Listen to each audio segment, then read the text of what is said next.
చెంచలమ్మ కోడలు సింధూర ఆ గదిలోంచి పెద్ద పెద్దంగా అరుస్తూ ఉంటుంది. నా దగ్గరికి రావద్దు, వస్తే చంపేస్తానంటూ భయంతో కేకలు వేస్తూ ఉంటే, ఆ కేకలకు భయపడిపోయి చంటి పాలు తీసుకొని వెళ్ళుంటాడు కదా!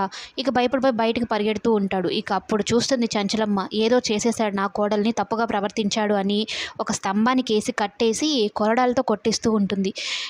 పెద్ద పెద్దగా కేకలైతే వినపడుతూ ఉంటాయి కానీ, అవి రవిబాబువేమో అన్నట్టు అనుకుంటుంది ఈ సింధూర. అంటే రవిబాబే కదా తన విషయంలో తప్పుగా ప్రవర్తించింది.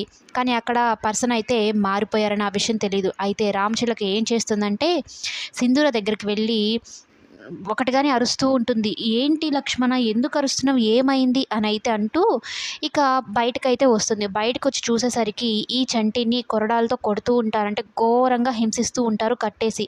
ఇక అది చూసిన సింధూర అయితే చలించిపోతుంది. అయ్యో! అనవసరంగా ఒక అమాయకుడికి శిక్ష పడుతుంది. చేసింది రవి అయితే ఈ అబ్బాయిని ఎవరో కొడుతున్నారు అని అయితే అనుకుంటూ అత్తమ్మ అని పెద్దగా కేకలు వేస్తుంది. ఒక్కసారిగా సింధూర అలా కేక వేస్తుందో లేదో చంటి సింధూర వైపు చూస్తాడు. ఏదో తెలియని ఒక రిలేషన్ అయితే వీరిద్దరి మధ్యన కనిపిస్తున్నట్టు చూపిస్తారు మనకు. మరి ఆ ఇద్దరి మధ్య ఉన్న బంధం ఏంటో, వీళ్ళిద్దరి జీవితం ఎలా ముడిపడుతుందనేది కమింగ్ ఎపిసోడ్స్‌లో చూద్దాం.